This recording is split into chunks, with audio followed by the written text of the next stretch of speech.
Hola, hablo de Mendoza. Sí, acá estamos.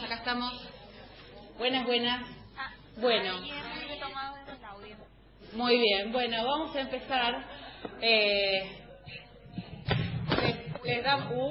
No hagan lío que tienen que pagar. Todo lo que rompan, pagan.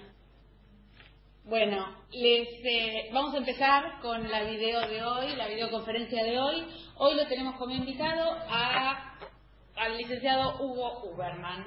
Hugo es no licenciado... tenemos imagen en Mendoza. Ahora vemos. A ver, ahí lo llamamos a Gustavo a ver si nos da imagen, pero ¿nos escuchan bien? Sí, perfecto. ¿Escuchar? ¿Nos escuchan? Bueno, les voy presentando a Hugo, así los demás sí nos ven. General Roca no ¿Tampoco nos ven? No, pero escuchamos bien. Tampoco. Bueno, ahí viene Gustavo, ahí lo arreglan. Esperen un cachito. Sí, avante. A ver, Gustavo, nosotros los vemos bárbaros, pero ellos no nos ven. General Roca. Mendoza tampoco parece.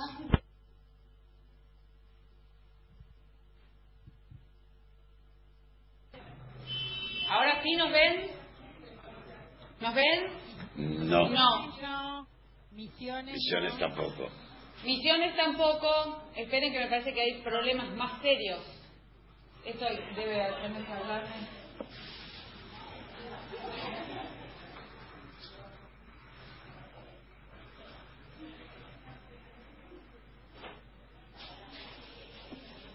Vemos normal el PowerPoint.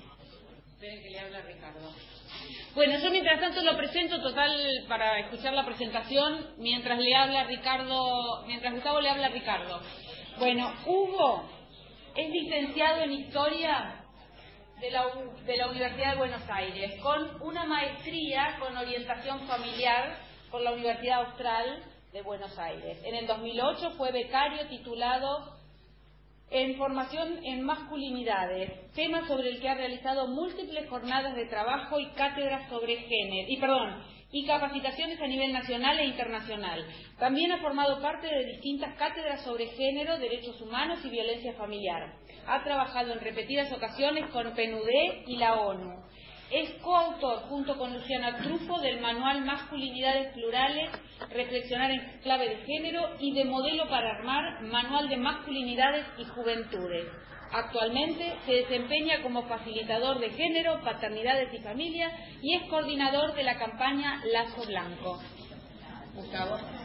Van a corregir, cualquier cosa no van a pasar el mensajito. Bien, sí, es decir que no tenemos nada que hacer. De pronto se va... Bien, de pronto nos van a ver. Yo sugiero que empecemos, cosa de que no avance demasiado la hora, así no perdemos tiempo. Se supone que Ricardo Nosiglia lo está arreglando, y esto tendría que arreglarse en unos pocos minutos. Salvo que ustedes necesiten verlo a Hugo, además de escuchar la voz del locutor de radio que tiene, podríamos ir empezando. ¿Les parece? Sí, ¿Dijeron que sí? Bueno, empezamos. Buenas tardes a todos y a todas. Espero que en algún momento me puedan ver. Si no, seguramente me escuchan. Quiero agradecer profundamente a la Oficina de la Mujer de la Corte Suprema de Justicia, especialmente en el trabajo fecundo que están haciendo todo el equipo, pero especialmente a Gabriela Pastorino y a Flora Axelrad. Siempre me sale mal el apellido de Flora. Sí, a todo el mundo. Quiero contarles que represento una organización que se llama Lazo Blanco, que es una campaña que nació en Canadá. Pueden ver la página web www.lazoblanco.org, donde dice manuales. Pueden bajar los 2 manuales que están a disposición de ustedes, que hicimos para ONU Mujeres de Masculinidades Juveniles y para el Programa de Naciones Unidas Masculinidades Plurales y Diversas. Somos aliados de la campaña Únete del Secretario General de Naciones Unidas. Y la idea es charlar un rato de 40 minutos, 50 minutos, y que ustedes intenten escuchar sin dormirse y si no avisan, tengo que saludar a Río Negro porque si no me van a cogotar por acá. Y quiero saludar a Chubut, que voy a estar con ustedes en noviembre, no sin antes saludar a Resistencia, Posadas, Mendoza, General Roca, Rawson, Tucumán, Jujuy, a todos los compañeros y compañeras, colegas que están allí siguiendo esta transmisión. Bien, ¿cuál es la idea de trabajar hoy? La idea es empezar a mirar, sé que han tenido algunas capacitaciones sobre el concepto de género y o perspectiva de género y justicia. Para hablar de justicia y género, nosotros tenemos que hablar de derechos humanos. Recién en 1993, y vamos a poner la primera diapositiva, dos cosas a la vez suelo no hacer. Recién la perspectiva de género se integró a la concepción global de derechos humanos en la Conferencia de Viena de 1993. ¿Y qué son los derechos humanos? En un principio, derechos para todos y todas, sin exclusión de raza, sexo, religión o etnia. Esto es muy importante marcarlo como primera mirada al concepto de justicia con perspectiva de género. Hablar de justicia, de igualdad y de equidad, sin hablar de derechos humanos, es negar la realidad. Porque hoy vivimos en un mundo que desde la realidad es desigual e inequitativo. No se puede mirar a vos y a mi PowerPoint juntos. El Power se ve. Cuando vean el Power no se ve. Bien, entonces ahora voy a cerrar el Power. No, ahora veo. Y es obligación, es buena la aclaración que me hizo Gaby para saber cómo manejarme, y es obligación de los Estados el cumplimiento irrestricto de la Plataforma de Derechos Humanos, que especialmente yo quiero hoy retomar dos instrumentos de validez internacional. Uno es el protocolo de la CEDAW, que ustedes ya conocen seguramente, y otro es la Conferencia de Belém do Pará. Allí es donde queda claro que la violencia hacia mujeres y niñas es una cuestión de derechos humanos, es una cuestión de restricción y violación de derechos humanos. Pero empecemos por el principio.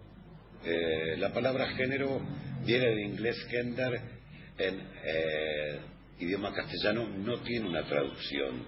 En el diccionario no va a haber una traducción concreta, va a haber sí una explicación de lo que se nombra, pero también tenemos que ser claros que es un término que se ha usado muchas veces confusamente como sinónimo de mujer o como sinónimo de cuestión de mujeres. Y en esto queremos ser claros. El género es un conjunto de ideas, creencias y atribuciones sociales que cada cultura construye con sus propias sales, pimientas, con sus propios sabores. No es lo mismo ser mujer en Jujuy que en Viedma. No es lo mismo ser joven, hombre, en Rawson que en Córdoba. Son dos categorías sociales diferentes y van a tener demandas culturales con respecto a la diferencia sexual diferentes. Somos hombres y mujeres con diferentes sexos. El género es lo que culturalmente se le carga a las diferencias biológicas. Y es como decía Joan Scott, que es una gran teórica del género, que es las convenciones que cada cultura pone en las diferencias sexuales, no importa los convencionales que sean. Es decir, no importa qué convencional. Ejemplo, cuando vamos a las escuelas secundarias, jugamos con la idea de que ven de la canción de Divididos, que ves cuando me ves. Entonces cuando voy yo y escuchan esta voz, dicen un hombre. Como si esta voz no la podría tener una mujer. Y yo pongo en duda si la podría tener una mujer. Y estoy convencido que no soy hombre, ni por características biológicas, ni por mi tono de voz, sino por la carga cultural en que he sido educado. Desde antes de nacer, siempre se generan expectativas. Yo les voy a pedir un favor, aunque sea por medio de este uso tecnológico, si por favor pueden cerrar los ojos unos segundos. Mientras van cerrando los ojos, imagínense que aquí está por nacer una persona.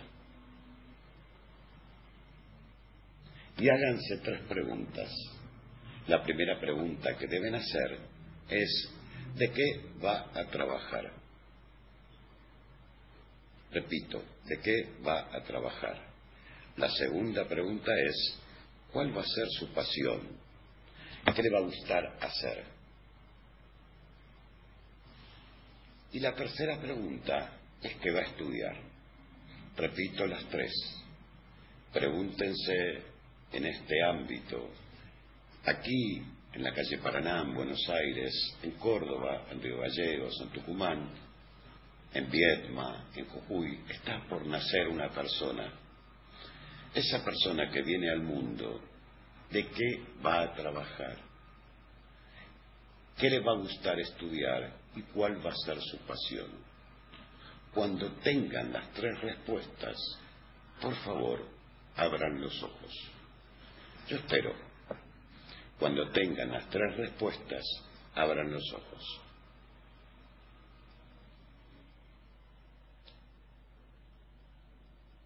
Bueno, alguien que quiera contar en qué 3 cosas pensó. Empiecen a hablar y veamos de dónde es. Preséntese solamente con el nombre o el apellido y de dónde habla. Y los demás escuchemos. Dale. Yo escucho,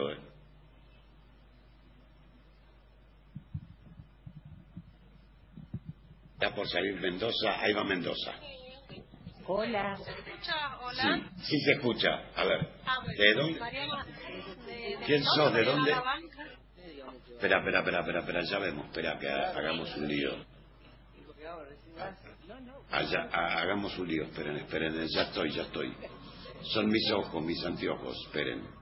Ahora, dale, alguien que hable. Dale, por favor. Bueno, yo soy Mariana La Banca de Mendoza. Mariana, bienvenida. Igualmente, gracias. La primera ¿En pregunta... qué pensaste? ¿De qué va a trabajar?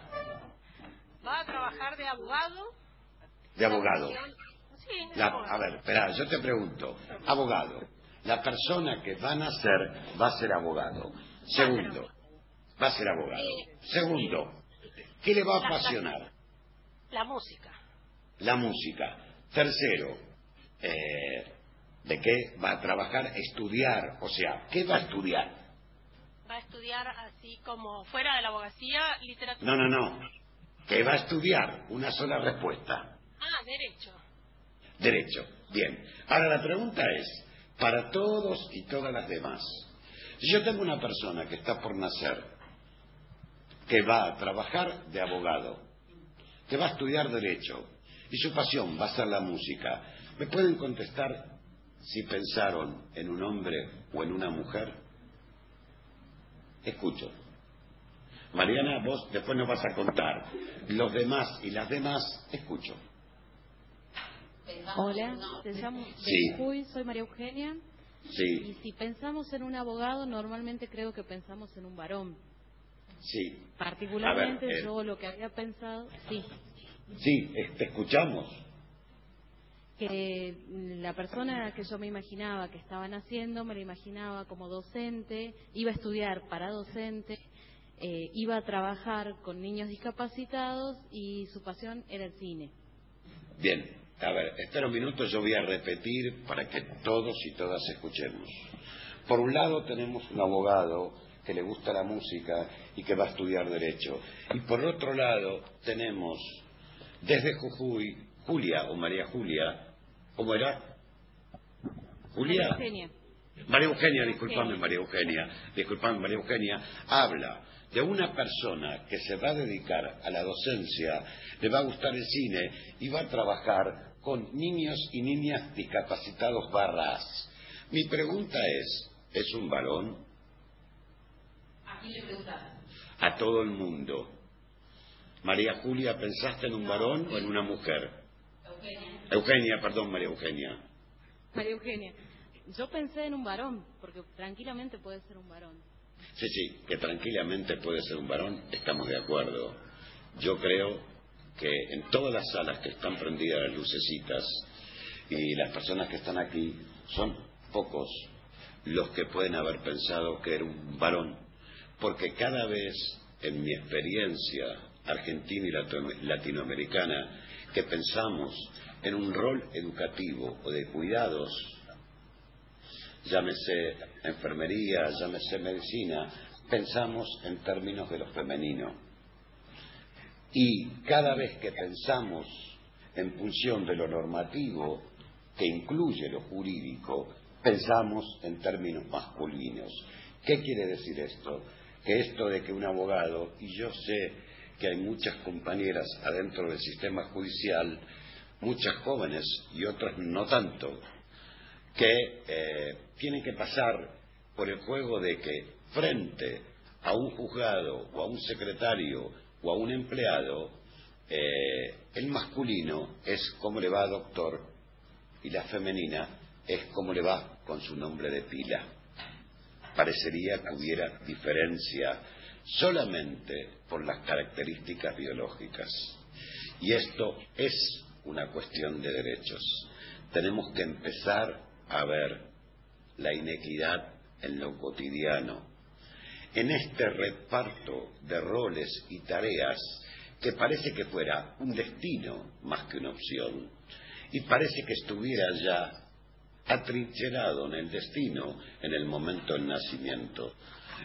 Yo sé que hay parejas jóvenes, porque me cuentan, yo ya tengo un hijo de 36 años, que hoy es muy rápido que se hace la consulta al ecógrafo. Entonces apenas se embarazan van a hacerse la ecografía. Y la pregunta no es si la persona que van a nacer es hombre o mujer. La pregunta que me suelen contar es si tiene o no tiene. Y la segunda es, ¿no lo tendrá escondido entre las piernas? Y a ver, como si se pudiera esconder. Y en todo caso, ¿cuál es la diferencia? Porque la pregunta es, si vamos a caracterizar la persona que está naciendo como una persona sujeto de derechos, no importa si tenga o no tenga. Porque desde la concepción de derechos humanos, no importa si tiene o no tiene, y no importa la carga cultural que pongamos sobre lo biológico. Hoy ya queda claro que lo biológico no es definitivo. Argentina, para ser más claro, Buenos Aires es una oferta muy concreta de cirugías estéticas. Te venden el hotel, te venden la cirugía estética porque es más económica acá que en muchos lugares de América Latina. Entonces no podemos decir que lo sexual es inmutable, porque ya no es inmutable, ni bueno ni malo, no es inmutable. Parecería que hay algunos ruidos, pero no importa, avísenme cualquier cosa. Lo concreto es que lo que estamos diciendo es que hay tres características que vamos a tomar, que vamos a retomar del protocolo de la CEDAW y de Belém do Pará, que es la concepción de igualdad, que no solo debe ser de derecho, sino de hecho, la concepción de no discriminación y la concepción de responsabilidad del Estado. Tres ideas ejes, tres principios básicos que no pueden ser negociables. Entonces, vamos a la primera. La situación de igualdad hoy en día, desde hace 15, 20 años, hoy a la mañana en un congreso fantástico, en un encuentro de justicia con perspectiva de género que organizó la Oficina de la Mujer de aquí, de la Corte Suprema de Justicia, escuchábamos que Belén do Pará está por cumplir 20 años. Vamos a cantarle cumpleaños feliz entre todos y todas, porque en realidad mi pregunta es si se cumple Belén do Pará en la acción cotidiana. Mi respuesta, que veo en toda Argentina y América Latina, no se cumple. No por la ley, no por los estados que han firmado o no la Convención de Belén do Pará, sino en la cultura de relación cotidiana y cómo nos vinculamos entre nosotros, barras, y cuál es nuestra percepción de nuestra realidad como personas de derechos y no como personas biológicamente sexuadas, que lo somos todos y todas. Entonces, esta concepción de igualdad la tenemos que atravesar por la concepción de justicia. Porque la pregunta ¿es lo mismo? Y aquí yo gané tiempo, porque es poco el tiempo, después van a tener tiempo para preguntar. Vamos a ir, espero que podamos ir un ratito al pizarrón. Sí, lo logré. Sí, lo logré. Para que no vemos derechos en un lado, y los derechos queda claro que son todas las plataformas de derechos que tienen rango constitucional o rango internacional. Segundo, el acceso a recursos. La justicia es un acceso a recursos. Y nosotros decimos que el acceso a la justicia es un acceso no igualitario. No es lo mismo ser hombre demandando justicia, cualquier fuero, que mujer demandando justicia. Sino, por favor, véanlo en sus ciudades de referencia y en sus juzgados de referencia y traten de contestarse. ¿Es lo mismo ser hombre demandando justicia a ser mujer demandando justicia? El Estado debe garantizar una justicia igual para hombres y mujeres. ¿Qué es lo que se da en el medio? La cultura. La cultura, ¿qué nos da? A los hombres, jerarquía. Y a las mujeres, reputaciones. Es lo que dice el pizarrón. ¿Cómo serían las jerarquías? Veo hombres en Río Gallegos, acaba de entrar un hombre. Veo hombres, a ver si mis anteojos no ven muy bien. A ver, está el hombre, a ver, en Jujuy también veo al final un hombre, y por allí veía un hombre en otro lugar, no me acuerdo. A ver, acérquense al micrófono y traten de contarnos qué jerarquías tienen como hombres. Yo espero, tengo tiempo. Yo espero. Acá, General Roca. General Roca. General Roca. Carlos Dale. Martínez es mi nombre. Sí, Carlos, Jerarquías. te escuchamos. Sí. ¿A qué se refiere con jerarquía? ¿Mi cargo? Yo soy secretario del Juzgado Federal de Zapala. No, espera, despacito, el cargo no. El nombre era... Bueno. ¿El nombre cuál era? Carlos Martínez. Carlos, Sí. vos desde que naciste, primero, ¿qué te acordás que te dijeron apenas naciste? ¿Que eras qué? Era muy chiquito, no me acuerdo. Justamente, chiquito. ¿Y Sí. qué te recordás que te mandaban a hacer? ¿Qué te impedían no hacer? ¿Qué te apoyaban a hacer? ¿Qué te restringían a hacer? A ver, contanos. No me lo va ¿Qué a te creer, acordás pero no. de tu niñez? ¿Qué me acuerdo de mi niñez? Sí, sí, ¿qué te de acordás? episodios, pero que me prohibieran algo, no lo recuerdo. Yo nunca Bien. fui... yo nunca fui el deportista que jugaba la pelota todo el tiempo, así que siempre fui así grande, de leer y estudiar. Importante aclaración que hace Carlos. Nunca fui deportista. Los deportes están íntimamente ligados, lo vemos en toda América Latina, a un proceso de socialización estricto, masculino, especialmente el fútbol, donde da por resultado a un masculino único y verdadero que solo tiene que imponerse a los demás que son enemigos, no jugadores en común. Primera aclaración de Carlos, interesante. Él nunca pensó en jugar deporte. Mi pregunta es, ¿qué le pasa a los masculinos que no les gusta jugar al fútbol en la escuela? Ejemplo. ¿Y qué les pasa a las niñas que sí les gusta jugar al fútbol en la escuela? Primer proceso de socialización quedó claro, los deportes. Segundo, tú decías que no te prohibieron casi nada. Corrígeme, Carlos, si no dijiste eso. Dije eso. Dijo Sí, eso, dije. Carlos dijo eso. Bien, ahora, debe haber compañeras en otros lugares que sí les prohibieron algo, únicamente por ser mujeres. Escucho a alguien que quiera contar en cualquier punto del país qué le prohibieron.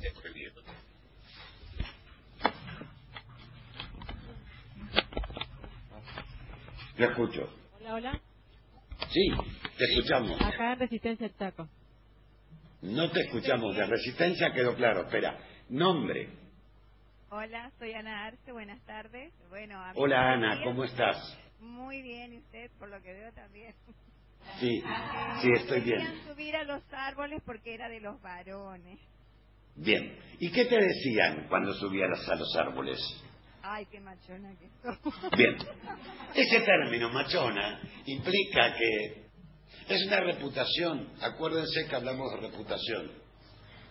Y lo que contaba Carlos, que no le prohibieron nada, es una jerarquía. Nosotros como hombres, en nuestro proceso social, estamos educados en lo que llamamos una pedagogía de los privilegios. ¿Qué quiere decir? Que somos intocables. Solo tenemos un grave problema, que se nota en... Además, si me permite... Claro, pero claro que te permito.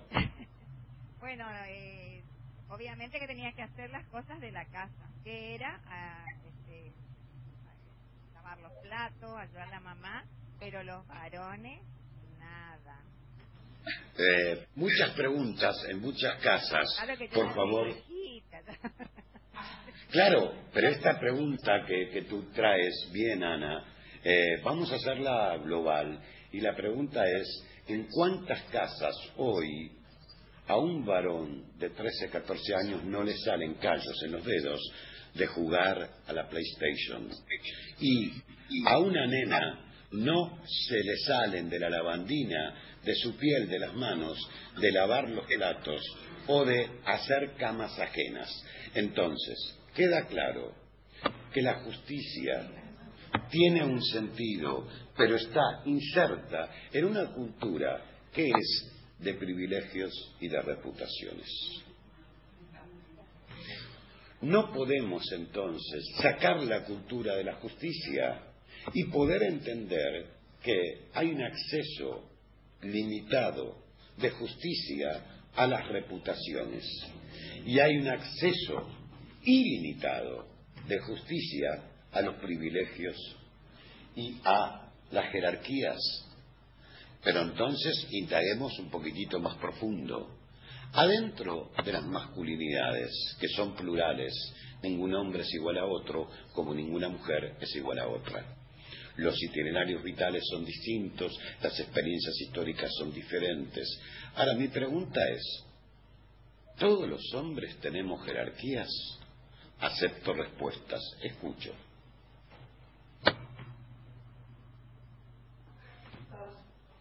Hola, desde Vietnam. Sí. Sí, claro. Hola,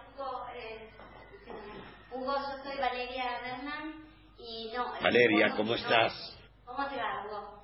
Un beso. Que no todos tienen los mismos privilegios. Hay, dentro de la masculinidad, algunos más privilegiados que otros, como es la cuestión Vamos a intentar bien, ¿vale? Vamos a intentar nombrarlos. Ejemplo, yo voy a ser muy claro, ejemplo, en Jujuy, ¿Es lo mismo ser blanco que ser masculino, colla o quichua o aymara? Por favor, que me conteste Jujuy. Es lo mismo ser. Tenemos el mismo acceso los masculinos blancos que los masculinos de la cultura colla, quichua o aymara. Por favor, Jujuy. ¿Están por ahí? Sí, está la doctora Falcone. Está la doctora Falcone, acá me soplan al oído. Escuchamos Jujuy. Sí. Hola. Sí, ya sí, me va a escucho. contestar el doctor Sarsuri. ¿Cómo no?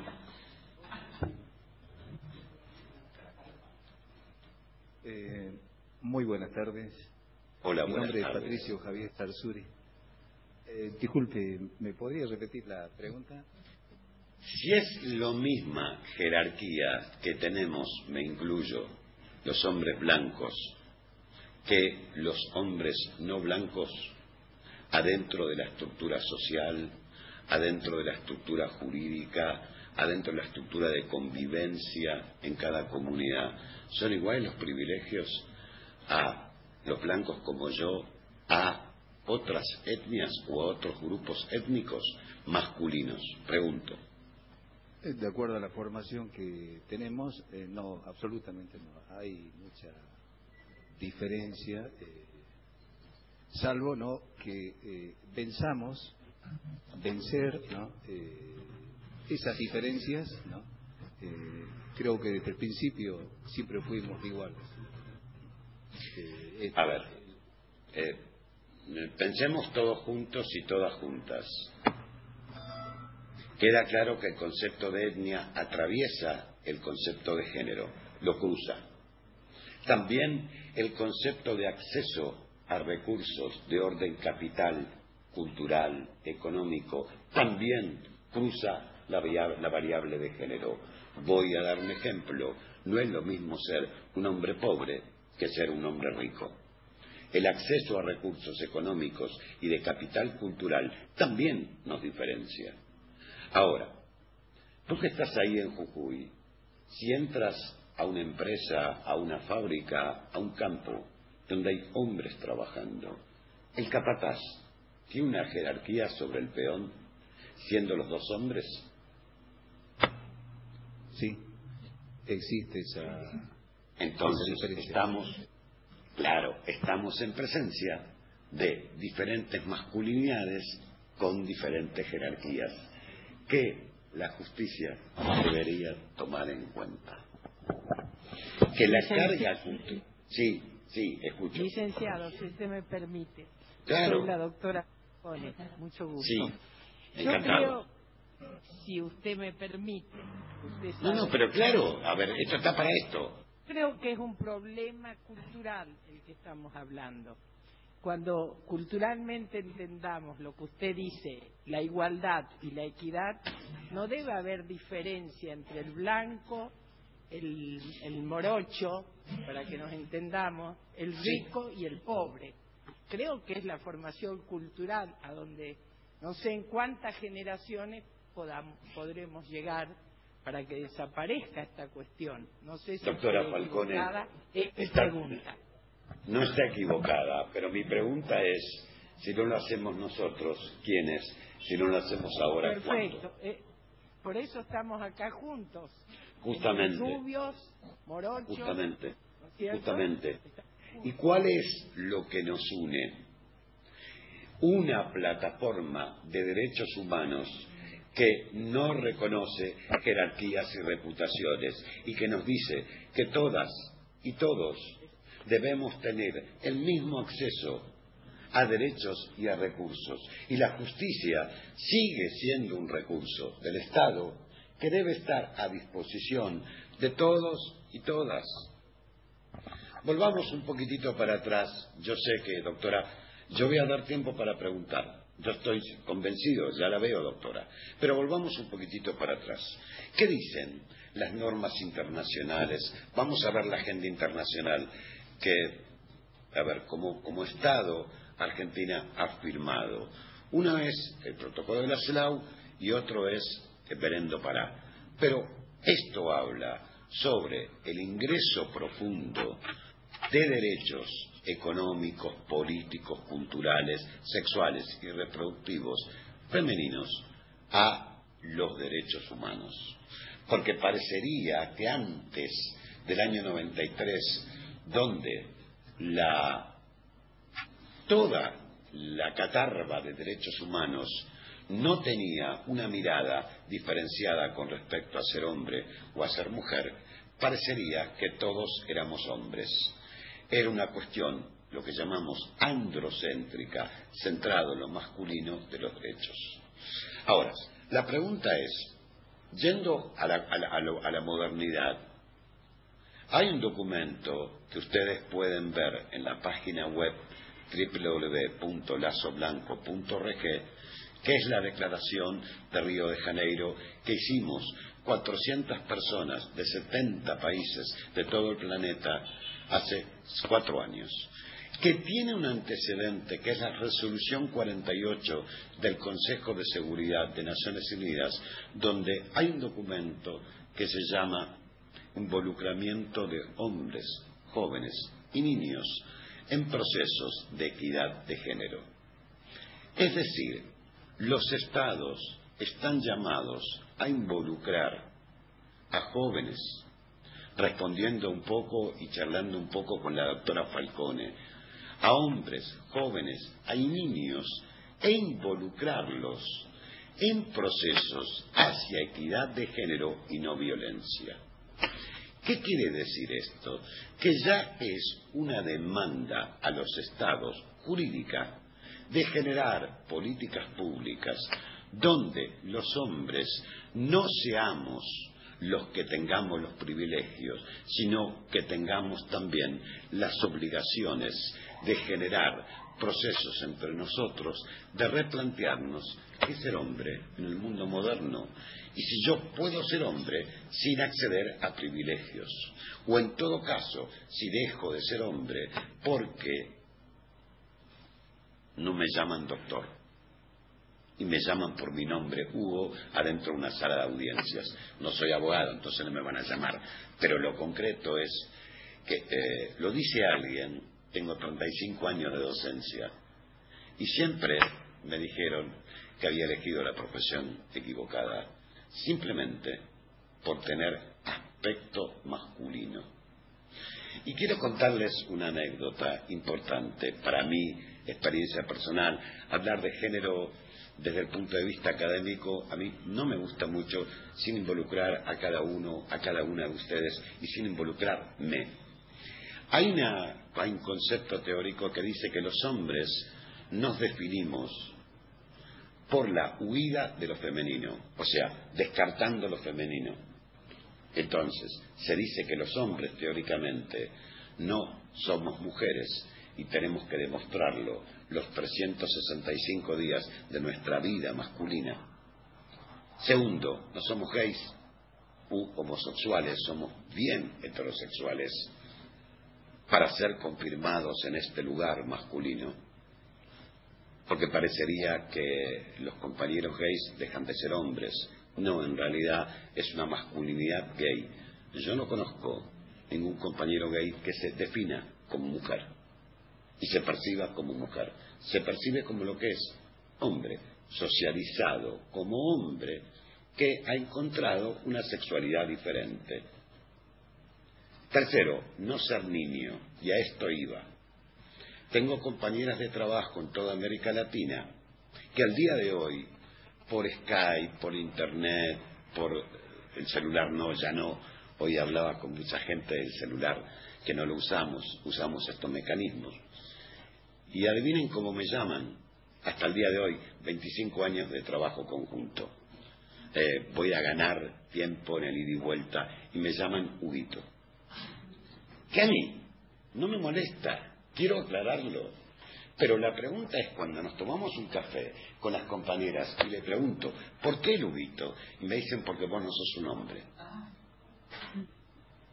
¿Cómo que no soy un hombre? Sí, porque vos abrazás a los chicos y a las chicas, hace 30 años que te dedicás a educar y vivís adentro de escuelas y o en procesos de proyectos sociales y o no queda muy claro dónde vivís porque vivís viajando y o tenés un hijo de 35 años y no se sabe muy bien cuándo lo ves. Esto me daría a mí la capacidad de no ser adulto.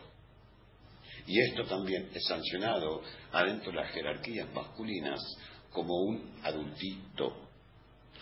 Y muchas veces en el campo popular, cuando hablamos con las compañeras, con las mujeres del campo popular, cuando se refieren a su compañero, le preguntan cuántos hijos tenés, le preguntamos, y nos dicen 4 y mi marido. O sea, parecería que el marido pasó a ser un niño más. Entonces, esta categoría está sacada de las jerarquías. Aquí no va a haber jerarquías. Cuando haya un diminutivo, se acaban las jerarquías. Vamos a ver qué pasa en lo femenino con las jerarquías, porque también, y yo pregunto, ¿es lo mismo hoy en América Latina ser una mujer, mamá, que no serlo? Escucho.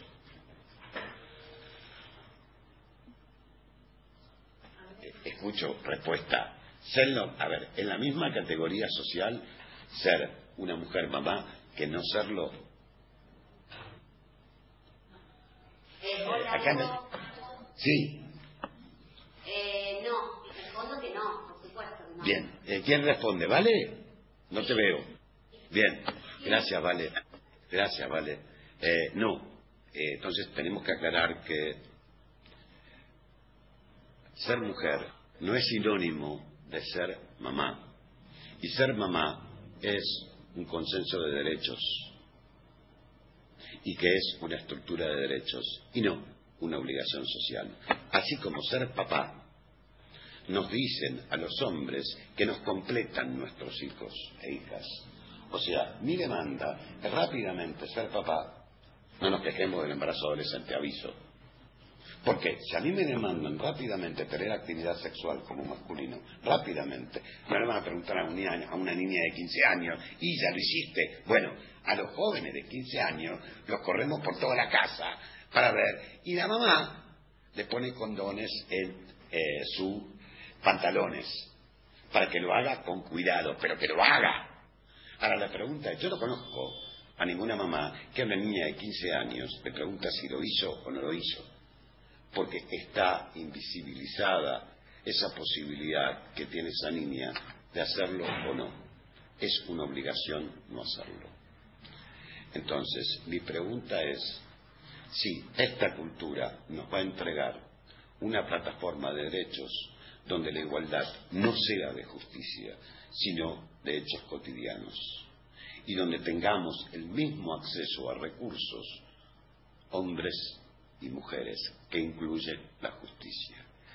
Y con esto quiero ser claro, los hombres hemos silenciado muchísimos siglos nuestra propia dominación hacia mujeres, niños y niñas. Es hora, es el momento de que los hombres entendamos como construcción cultural que no hace falta callarnos la boca para defender injusticias, que es hora que levantemos la voz junto con muchas compañeras, junto con muchas colegas, junto con muchas mujeres, junto con muchas personas que trabajan en la justicia, y le digamos no a la violencia. Porque lo concreto es que si los hombres no participamos de esta situación, la violencia hacia las mujeres no es un tema de las mujeres, es un tema de salud pública y de derechos humanos de la comunidad en su conjunto. Y yo soy miembro de muchas comunidades. Entonces, si yo me callo la boca, estoy avalando un modelo que ejerce violencia hacia mujeres, jóvenes, niñas y niños. La pregunta es, ¿cómo generamos una mirada de la justicia que implique las diferencias culturales que hoy se dan entre hombres y mujeres, generando una mayor plataforma de derechos y acceso rápido a la justicia Esa es la pregunta del millón. Si los órganos judiciales que dependen del Estado, que es el único garante de todas las vidas de ciudadanos y ciudadanas, son capaces de mirarnos como seres diferenciados biológicamente, pero como seres que frente a la ley debemos tener el mismo acceso y los mismos derechos. Yo sé, doctora Falcone, que es un tema de tiempo. Mi pregunta es, ¿cuántas vidas vamos a dejar perder hasta que tomemos la decisión de no callarnos la boca, de generar un proceso cultural profundo, no de cambios de maquillaje?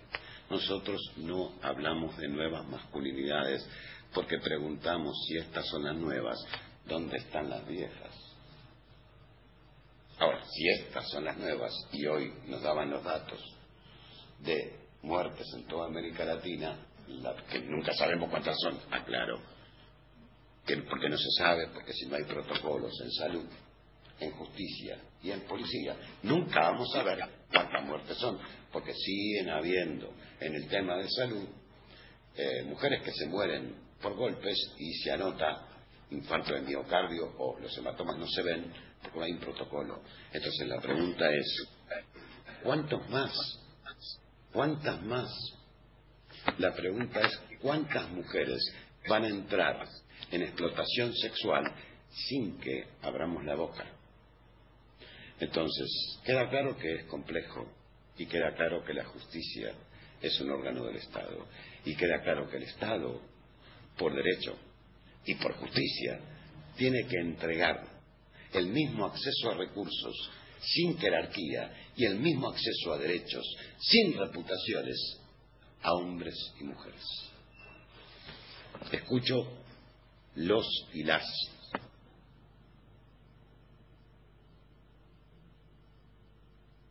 Hay un tango que dice silencio en la noche. Sí, queda así, pero es bueno para pensarlo. En este tema de género, no esperen recetas, por favor, pongan en duda lo obvio. Eso que nadie dice, eso que nadie habla, háganlo saltar y pónganlo en discusión. Porque está en discusión. Si cuando me dicen que soy hombre por esta voz, o porque tengo barba, o porque uso pantalón. Hola, buenas tardes. ¿Me escuchan? Sí. Hola. Yo soy Marta Bernardi, del Juzgado Federal de Rawson, Chubut. Y bueno, soy que acaba de cortarse. Perdón, manejo del micrófono porque empasta. Hola. Ahí está. Está perfecto ahora. Bueno, mi nombre es Marta de Bernardi. Buenas tardes a todos. Soy del Juzgado Federal de Rawson, Chubut. Soy secretaria. Justamente respecto al último que hablaba, bueno, de esa discriminación, pero no solamente de hombres, sino también de mujeres, de hombres, respecto de la actuación que le cupo al que le... Espera, Marta, porque se nos va la voz. Habla más despacio, más pausado y se nos va la voz. La actuación con respecto a que hasta ahí llegamos. Que realmente entiendo la indignación no solamente de mujeres, sino también de hombres, y esto es muy bueno, respecto de la actuación que le cupo al perito del caso Ángeles, al perito Vázquez creo, que es un ejemplo cabal de que las mujeres son, digamos, miradas a través de la reputación. Sí. Bueno, un minuto te voy a interrumpir ahí, Marta, porque vos traes un caso muy mediatizado y yo lo entiendo, creo que los medios de comunicación social pasaron de violencia pasional a violencia de género, y ahora es todo violencia de género. Y adentro hay otras violencias mucho más sutiles que no nombran. Pero yo quiero contarte un caso. En Villa María, yo estuve hace 15 días, en un juzgado, un juez defensor de un hombre que mató a mazazos, su mujer, alegó en su defensa que la mujer no podía ser víctima de violencia de género porque usaba tacos altos.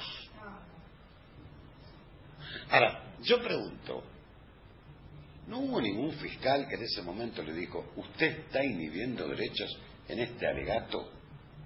Porque, a ver, era el defensor y lo estaba haciendo delante de jueces, de un hombre que mató a su mujer a mazazos en la cabeza, y que el sinónimo de no ser víctima de violencia de género era usar tacos altos. Así como lo que decís con respecto a esta apreciación terriblemente despectiva.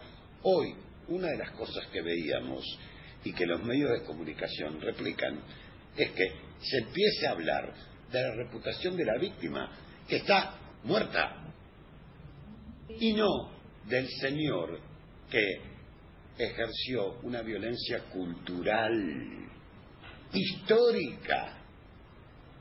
La violencia hacia mujeres y niñas es una acción cultural educable, no es innata a lo masculino, es educable. ¿Cómo se cambia? Educando en la convivencia y en la convivencia no violenta y en la aceptación de las diferencias como modo de convivencia en derechos. No se va a cambiar de otra manera, es educable. Entonces, queda claro que tenemos un gran camino por delante, como decía la doctora Falcone. Pero, a ver si empezamos. O sea, algún día tenemos que empezar, a lo mejor hoy es el día, a lo mejor mañana es el día, de empezar a mirar la realidad tal cual es, muy inequitativa. Si la justicia no entra con unos lentes muy importantes de género a mirar la realidad, vamos a tener una justa injusticia, porque es negar lo que sucede en la cultura. Y en la cultura hoy está instalado aún la idea es que los hombres impunemente podemos ejercer violencia solo por el hecho de ser hombres. Y esto no, a ver, toda impunidad lleva a mayor violencia, y ustedes lo saben, no hace falta que yo lo aclare. Escucho las y escucho los. ¿Licenciado? Sí. No, a ver, yo Chespirito no soy, o sea, Hugo, no me digan licenciado. Claro, porque ¿te acuerdan que Chespirito decía, dígame licenciado? Después yo les cuento por qué. Porque en América Central hay una calle de los licenciados. Acá no hay, pero viene de México el Chespirito. Y en América Central, en Honduras, Guatemala, en Nicaragua, tú preguntas, ¿cuál es la calle de los licenciados? Y hay una sola calle donde están todos licenciados. Por eso viene el chiste, dígame licenciado. Bueno, díganme Hugo, escucho. Hugo. Sí. De acá de Mendoza hablo. Espera, no nos superpongamos. Queda claro, ¿quién habla de Mendoza? Mariela. Mariela, habla, por favor, te escuchamos perfecto. Quería consultarte a raíz de lo que explicabas de las masculinidades. Sí. Tanto en la sociedad actual de que el prototipo masculino es el hombre blanco, con acceso económico y demás. Sí. Digamos, culturalmente impuesto. Sí. ¿Cuáles son las acciones positivas que podemos hacer todos desde nuestro lugar para irnos reeducando? Porque no es fácil romper esos... Quiero decir, No. por ejemplo, denunciar que en una publicidad existe violencia simbólica hacia la mujer si se funda en estos privilegios, en las jerarquías. Te repito, sí, creo que entendí. Donde veamos, porque veo que la incidencia que tienen los medios de comunicación es muy fuerte para formar esto. Yo quiero darles algunos datos. Primero y fundamental, hasta hoy en día, la propaganda del desodorante Axe, por favor, entre en la página web, es un hombre cavernícola pegándole con un palo a mujeres. A mayor cantidad de mujeres, mayor puntaje. Hoy, las organizaciones sociales que trabajamos en derechos humanos no podemos bajar esa publicidad aún hoy. Entonces, los medios de comunicación social lo que hacen es reproducir lo que la sociedad piensa. Tampoco es que hay medios que vienen acá y nos tiran algo que nosotros no sentimos. O sea, salgamos a la puerta de la esquina y veamos en cualquier lugar, en Jujuy, en General Roca, en Córdoba, en Río Gallegos, es probable que haya 4 hombres viendo cuando una mujer estaciona el coche para matarse de la risa y contar la cantidad de maniobras que hizo para estacionar al coche. Y esto ya es discriminatorio. Entonces, yo entiendo lo que tú dices con respecto a los medios de comunicación social, pero vamos a una tarea más cotidiana, que es qué pasa en mi casa, qué pasa en la casa del vecino. A ver, la discriminación y la equidad no pueden ser de orden doméstico, porque si no va a venir alguien y te va a decir, no te metas en mi casa porque mi casa es mía. Queda claro que es de orden público, porque queda claro que si en público no podemos generar igualdad y equidad, me niego a que cierren la puerta donde yo no sé lo que pasa y donde no me puedo meter como sociedad, como cultura. Entonces, es muy complejo el tema, pero vuelvo a repetir, empecemos por lo que cada una y cada uno puede hacer desde su espacio, en el Poder Judicial, en su administración, en su casa lavando los platos, en su casa compartiendo el tiempo de cuidado de niños y niñas, el tiempo de respeto de niños y niñas, el tiempo de no autoridad porque soy masculino y la pregunta es, está lleno de compañeras que le dicen a sus hijos, espera que venga tu papá. O sea, el papá trabaja 20.000 horas porque tiene su única tarea, ser proveedor. Entonces, cuando llega a la casa, pone la llave, aparece el cuco. La pregunta es, ¿qué hace esa compañera durante las 20 y pico de horas que no está el cuco para imponer su autoridad, que es femenina, que es diferente y que debe ser una autoridad también? ¿Se entiende esto o es muy mucho lío? Dale, la que vos quieras. Sí. Sí, perdón. Te quiero agradecer personalmente porque siempre que he concurrido a todos estos cursos de violencia en que venía la idea de masculinidad, venía pegado el tema de la victimización y la desigualdad que había entre cuando la víctima era un hombre y cuando la víctima era una mujer. Con lo cual vos en esta charla le diste vuelta totalmente la cabeza, 360 grados. Esa es la idea. No te pones ahí, por eso te quiero agradecer, porque vos te pones en el cuidar esta mujer que es víctima y que solo con todos los hombres detrás vamos a poder salvar a mis hijas, que yo en mi caso tengo 2 hijas mujeres. Así que te agradezco muchísimo, me has abierto los ojos de una manera totalmente distinta y yo vengo escuchando desde hace más de 10 años en la Asociación de Magistrados de acá de la Ciudad de Buenos Aires, que se han hecho muchos cursos y vos estás mucho más sacando que yo por tus antecedentes y por todo, porque realmente cuando cada vez que uno hablaba de masculinidad era eso, era sinónimo de ver que no se tenía en cuenta al hombre que también era víctima de violencia por parte de la mujer, ¿no es cierto? A ver, en esto quiero ser claro, quiero agradecer que te hayas venido hasta acá, esto es muy importante. Es una lástima que no haya venido a los talleres, porque si no hubiera tenido un entendimiento más integral. Claro, ahí Gaby pasó y aparte por la caja boba que ustedes tienen ahí, que me ven a mí, o sea, algo importante, desde nuestra visión, a la tercera vez que yo recorro Argentina y América, y juro que la tercera pregunta en una entrevista radial o televisiva es qué pienso de los hombres golpeados. La primera es cómo pensamos, la segunda es cómo hacemos, y la tercera, qué pienso de los hombres golpeados. Nosotros queda claro que hay una cuestión que tenemos que revisar, que es que la concepción de violencia de género de una mujer hacia el hombre es inválida, porque ninguna mujer va a ejercer violencia creyendo que el hombre es inferior a ella y va a ser validada socialmente.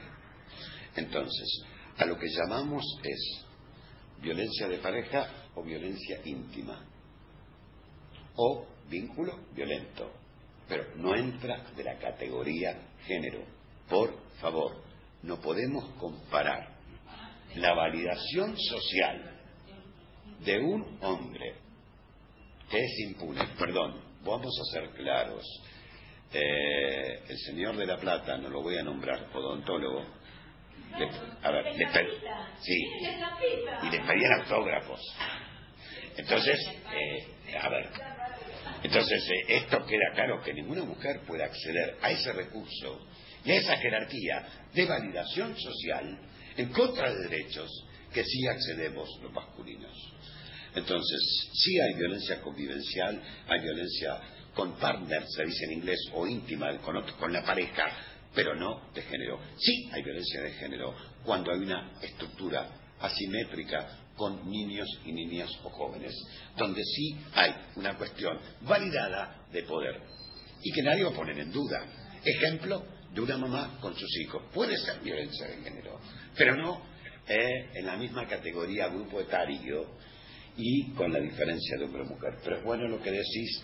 Nosotros conocemos que las víctimas de este sistema son mujeres y niñas. Algo importante, de manera diferenciada y en costos de salud, en costos de bienestar y en costos comunitarios, los hombres, jóvenes y niños también pagamos el costo frente a este sistema patriarcal. El tema es como lo tenemos que comprar desde que nacemos. No nos cuentan la verdad de la milanesa durante hacernos hombres. Entonces, hacerse hombre parece que es remar. Y cada vez que estoy por llegar a Colonia, hablando de Uruguay, desde Buenos Aires, lamentablemente mi cabeza, aunque mi lenguaje ha cambiado, pero nací en Buenos Aires, cada vez que estamos por llegar a Colonia, porque me hago hombre, me corren Colonia. Entonces, toda la vida nos pasamos queriendo pagar las cuotas de ser hombre. Y al final de cuentas, terminamos siendo lo que empezamos a ser, personas, sin jerarquías frente a otras personas. Hugo, sí. Escucho, no sé el primero o la primera. Sí. Hola, Hugo. ¿De Chaco puede ser una escucho. acotación? ¿De Chaco puede ser una acotación que haga? Sí, de resistencia. Espera, vamos a evitar las jerarquías. A ver, está bien. Bueno, escucho resistencia. Bueno, resistencia, escucho. Sí, Hugo. Escuchamos, dale. Mira, yo considero que a nosotros como sociedad individualmente nos hizo mal tanto el machismo como el feminismo, con sus secuelas. En cuanto a esa señora que está en su casa y que durante tantas horas trata con sus hijos y no puede ponerlos en vereda o no puede educarlos con autoridad, y viene el papá y le dice al papá lo que pasó, y el papá a veces se queda callado también porque viene cansado. Hay un ensayo de Sergio Sinay que dice la sociedad de los hijos huérfanos. También es violencia cuando el padre o el hombre deja de cumplir su función de autoridad dentro de la familia. y eso, las consecuencias las pagamos caro en realidad en general, ¿no es cierto? Porque la madre puede tener una cierta ascendencia sobre los hijos, pero se desgasta mucho, y eso yo ya lo veía desde la época de mis abuelos. En cambio viene el papá y con una sola frase los hijos se calman y hacen caso. Y yo quiero que eso se difunda en la familia. El hombre tiene que asumir su rol de custodio de la familia para evitar esa violencia. No me acuerdo tu nombre. Sé que estás en Resistencia. No registré tu nombre. Celina me llamo. Betina. Celina. Ah, Celina, disculpa, es la vejez y la sordera. Dos o tres cuestiones que sí escuché. Primero, no podemos poner el machismo al mismo nivel que el feminismo. Quiero ser claro, el feminismo es un pensamiento académico, es un pensamiento político ideológico que es uno, a mi entender, de los pocos pensamientos académicos que cambió la realidad contemporánea, porque entró en la vida cotidiana. El machismo es una construcción cultural que no tiene ni estructura académica y sí es una posición política en defensa de este sistema que es inequitativo. Con respecto a lo que dices de la figura masculina como autoridad, sigo pensando que la tenemos que poner en duda, porque estamos llenos de hogares monoparentales femeninos, gracias a muchas cosas, pero entre ellas a la crisis del 2001, especialmente en el conurbano y seguramente en Rosario también, seguramente en el sur también. Entonces la pregunta es si vamos a seguir mirando a estas familias porque les falta un hombre o les sobra una mujer. Yo creo que la autoridad debe ser compartida, creo que coeducamos, creo que cocriamos y creo que los hombres tenemos derecho a participar en la crianza de nuestro niño. Eso sí, no tenemos privilegios. Y cada vez que me pongan a mí con un privilegio, voy a intentar, a pesar de mi cultura y a pesar de la sangre que es inconsciente, de correrme y decir: yo no quiero privilegios, yo quiero autoridades compartidas. Son diferentes maneras de ver la realidad, todas bienvenidas, pero el tema es que convalidan, y si convalidan una sola figura, la pregunta es: ¿qué hago con la otra? ¿Cómo queda invisibilizada, queda negada, queda como atrapada en un discurso y no es de derechos? ¿Cómo? Un minuto que me están hablando acá. Yo te dejo, espérame un minuto. No, acá está hablando alguien. Eso se relaciona con la pareja, sí. ¿no? Con el reflejo que se ve de los hijos y lo que será a futuro de sus hijos. Queda claro que lo que hablamos es de moldeado social. Hay un moldeado social que es como, hay una modelación social. Para quien le interesa puede leer un pensador, un sociólogo que se llama Albert Bandurra, con B larga, que escribió cómo se produce el proceso de modelaje social, lo que llamamos el proceso de socialización. En ese proceso queda claro que siempre hay un modelo. Nosotros decimos que el papá ausente marca tanto como el papá presente, y si no averigüen. Y la mamá presente marca tanto como la mamá ausente. Entonces, no hay un reparto equitativo de la carga de cuidados. Tenemos que ampliar la carga de cuidados para no dejarla únicamente en lo femenino y aparte pedirle al Estado cuidados sociales de mayor estructura de cuidado social. O sea, que el cuidado no es sinónimo de control y el cuidado debe ser una práctica de hombres y mujeres que tienen conciencia de sus responsabilidades y limitaciones, no de mujeres que tienen que trabajar con producción económica para ir a su casa y trabajar con producción, lo que llamamos economía de cuidados o trabajo reproductivo. Doble o triple tarea. Escucho, pero espera, había un masculino que 3 veces me pidió hablar, quiero escucharlo hablar, disculpa, pero ahí no es un tema de jerarquía o privilegios. Lo tengo ahí en el freezer, dale. ¿Cómo anda, Hugo? Soy Helio, de Córdoba. Sí. Bueno, voy a tratar de más o menos ordenar lo que te venía apuntando.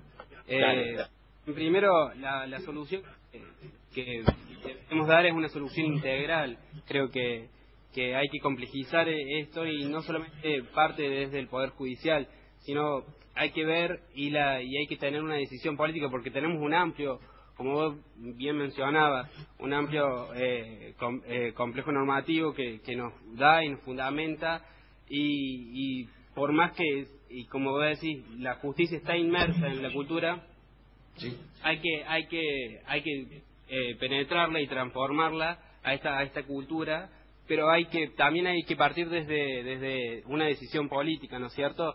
En esto nosotros además trabajo en el Movimiento por los Derechos Sexuales y Reproductivos de mi localidad, y veíamos cómo nos es difícil que se implemente a la actualidad la educación sexual integral, y cómo tampoco asumimos responsabilidades desde el campo de la educación, se asumen responsabilidades en la violencia, ni desde los otros institutos. Hay organizaciones como por ejemplo la CENAP, en el maltrato de niños, niñas y adolescentes. Estamos haciendo mucha agua, y en ese sentido también es más que asumir una responsabilidad como agentes de la justicia, asumir una responsabilidad como propios actores del Estado y Estado fundamental que somos, con acciones cotidianas, ¿no es cierto? Y con respecto a la violencia, vos aclaraste que por ahí hay una caída bastante cotidiana del error de reducción de la violencia de género a un solo género. Creo que hay violencia a las compañeras trans que la esconden bastante, y más institucionalizada a través de los códigos de falta que están en vigencia aún en toda la normativa de creo que todos los estados provinciales. También de los masculinidad gay y dentro del intersex. Creo que por ahí se reduce mucho la violencia de género a uno solo de los géneros, que es más visualizada. Sí.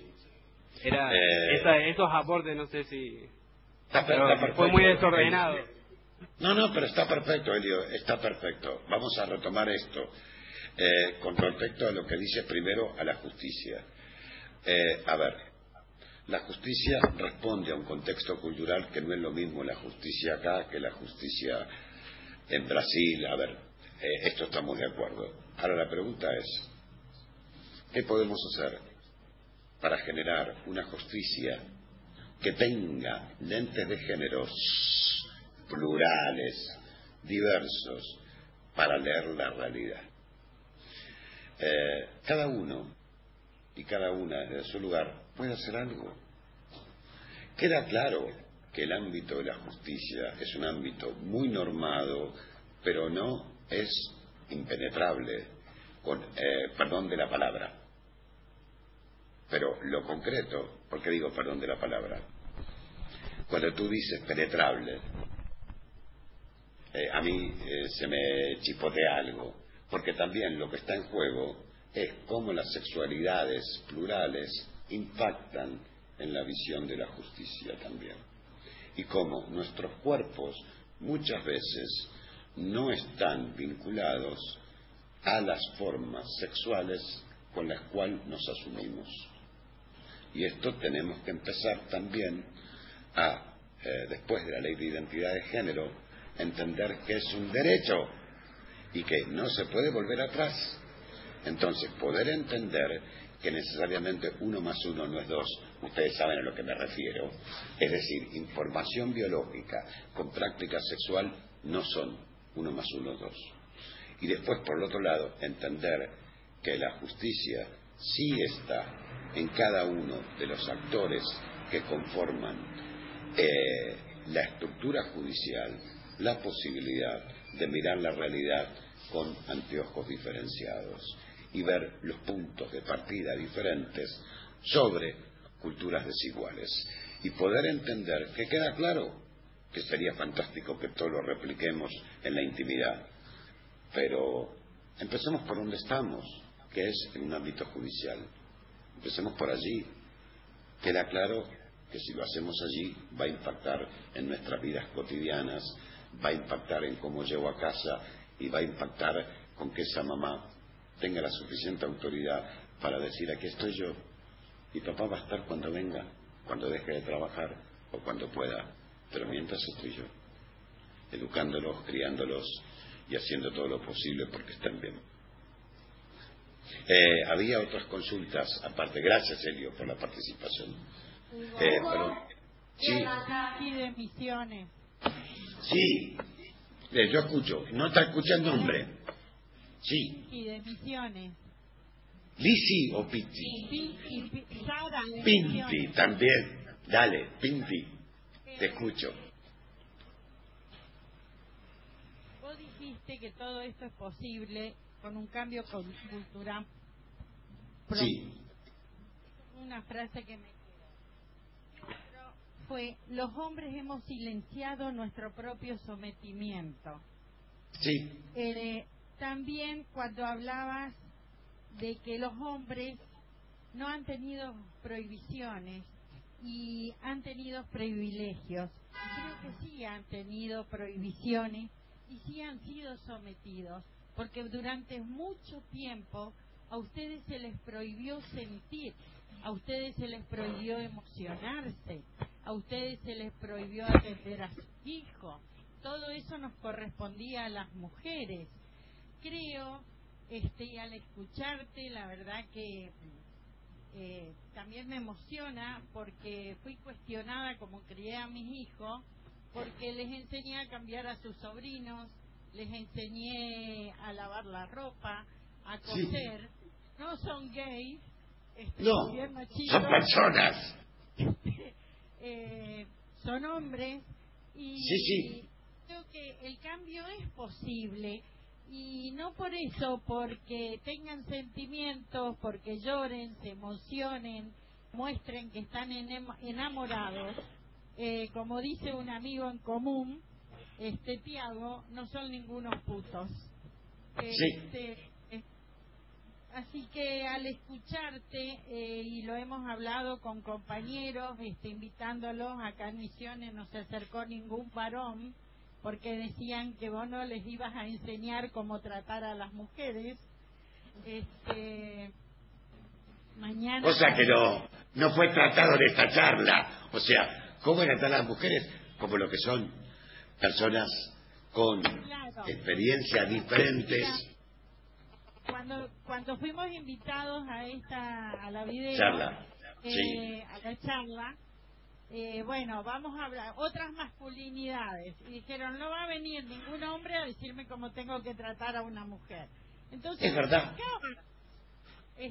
No es eso, es demostrarles que ustedes también sienten que se puede ser hombre sin golpear a la mujer, sin tratarla mal a la mujer. Sos tan hombre como cualquier otro. Bueno, eso en este sentido, después, sí. Yo quiero agregar dos cosas a lo que decís, y algo importante para poder pegar una vueltita.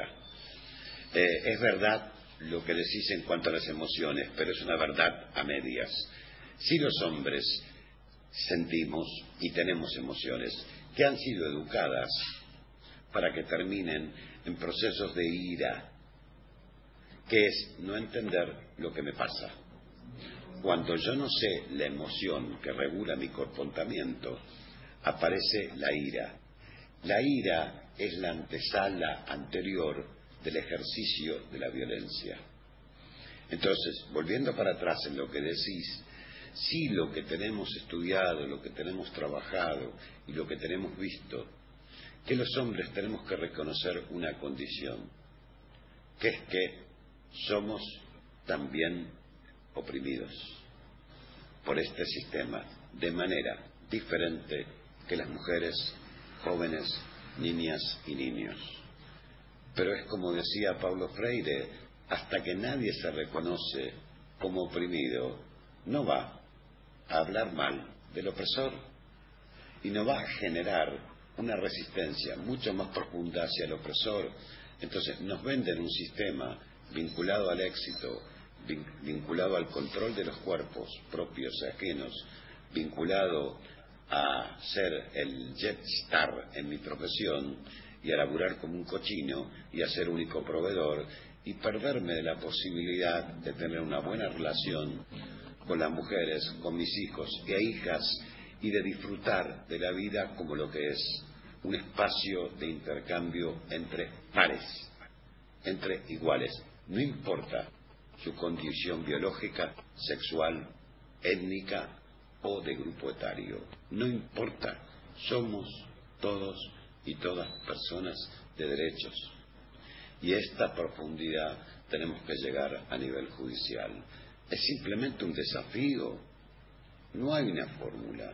Pero sigámonos preguntándonos, ahora que se apague esta camarita, y ustedes en cada una de sus comunidades, en cada una de sus comunidades judiciales, indaguen a ver cómo les va con esto, con cómo se reproduce la discriminación y cómo genera inequidad y cómo termina generando violencia, sí o sí.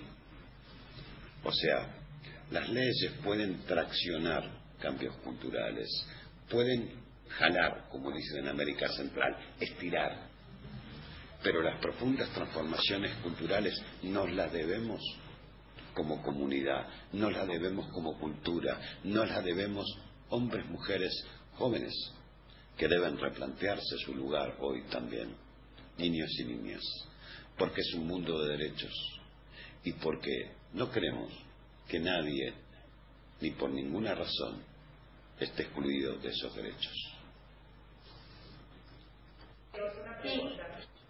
Sí. ¿Última o tienen muchas más? A ver. Aquí, Río Gallegos. Avance, Río Gallegos. Buenas tardes, saludo a vos y a todas las personas en este momento. Hola, ¿cómo estás? Mi nombre es Mónica. Sí, Mi Mónica. pregunta apunta a, hace unos días tomé conocimiento en un congreso allí en Ciudad de Buenos Aires sobre un proyecto que tiene como antecedente el proyecto Barcelona, le llaman, y que apunta no a la víctima, es decir, a la víctima de género, mujer, sino al hombre, con la posibilidad, lo que ocurre es que vos mencionaste esta palabra educable. El tema es comenzar a educar a aquel hombre que ejerció violencia mediante amenazas o en casos, entiendo yo, que son menores, y el proyecto apunta a darle una especie de curso a nivel individual y grupal, con asistencia de un psicólogo, lógicamente también. Esto se ha implementado a través del Ministerio Público, creo, de Ciudad de Buenos Aires, dentro de lo que es la suspensión de juicio a prueba. No sé si dentro de la probation, ahora explico, dentro de la probation. Sí. Exactamente. No sé Sí, si tenés conozco. conocimiento de ello y cuál es tu opinión Sí. al respecto. Sí, conozco lo que se trató de implementar aquí como proyecto en Barcelona, conozco al equipo, está funcionando en 2 hospitales de acá de la ciudad de Buenos Aires, la tendencia es a que crezca, es adentro del concepto de probation. Primero, el proyecto original de Barcelona, España, era un proyecto para población carcelaria. Quiero aclararlo, porque en España la ley es muy rigurosa y lleva a la cárcel, aclarando que solo el 2,2% de la población que es juzgada va a la cárcel. 2,2%. Y era un proyecto para internados. Segundo, sí conozco a la gente que lo lleva a cabo, creo que les han dado muy pocas semanas de tratamiento. A ver, hay validaciones internacionales que hablan de procesos entre 25 semanas y 40 semanas de encuentros grupales semanales, queda claro. Les han dado pocas semanas y tenemos que hacer una gran sistematización para validarlo. Pero acá me planto, porque quiero decir algo desde nuestra concepción del lazo blanco del trabajo que venimos desarrollando. Nosotros recibimos telefónicamente llamados pidiendo servicios de atención de hombres que ejercieron violencia, que no sé por qué políticamente se ha puesto de moda. No tengo ninguna explicación. Segundo, está en la ley 24685 un proceso de reeducación, así dice el texto de la ley, no en la implementación, sino en la ley.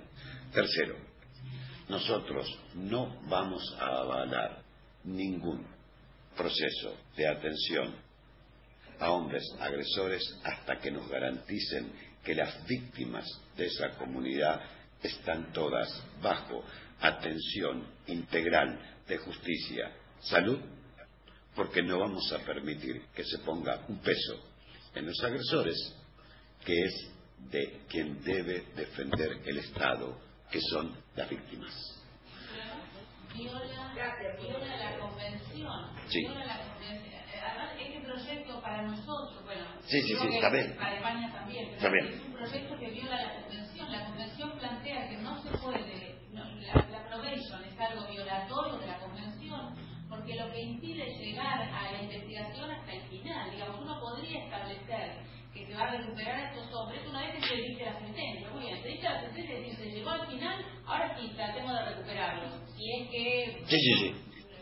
Pero primero lleguemos al final de la investigación, porque lo que en general se busca con este tipo de procesos es no sigamos investigando. Y entonces, el señor dentro de 5 años dice, bueno, nunca nadie dijo que yo fuera violento. Yo ingresé, yo fui una probation, nunca nadie dijo que yo fuera violento. Y esto no es así, es importante llegar al fondo de la cuestión, porque es importante que este señor haya tenido el mote de violento. Una vez que este señor tenga el mote, vemos qué hacemos. Gabriela. ¿Sabemos históricamente o tratamiento? ¿Cómo? Gaby es la que habla, sí, es Gabriela. Espera un minuto, que quiero confirmar lo que dice Gabriela, en qué sentido. Sí, las experiencias que hay, las más exitosas son en Canadá, en lengua inglesa, en Estados Unidos, en lengua española, con población migrante, y algunas en España. Pueden ver Fundación Conexus, donde está el mayor evaluador de programas de atención a hombres que ejercen violencia. Una condición sine qua non para que ese proceso sea bueno es que el hombre diga públicamente: yo ejercí violencia. Mientras no haya un reconocimiento personal de que la culpa es mía y no de la otra, y no del otro que me incitó, que se puso minifalda, a ver, todas las barbaridades que se dicen, es incurable, porque ¿cuál es la cura? El proceso de asunción de responsabilidades por mi conducta. Y esto me convierte en un ciudadano como cualquier otro. ¿Cuál es la tarea del Estado? Defender la integridad física de las víctimas como primera medida. Si estamos sin atención o tenemos un déficit, entre comillas, de atención integral de las víctimas, delante nuestro no vamos a aceptar ni a proponer ningún tratamiento de hombres que ejercen violencia hasta que no sepamos que las víctimas están bajo un tratamiento y bajo un esquema judicial de sentencia. O sea, de sentencia concreta. Y lamentablemente, ustedes saben más que yo no soy abogado, mi pregunta es: ¿cuántas sentencias tenemos hoy en Argentina por delitos de violencia de género? Por eso, ahí viene otro tema. O sea, estamos viendo cómo se construye la inhibición de derechos humanos.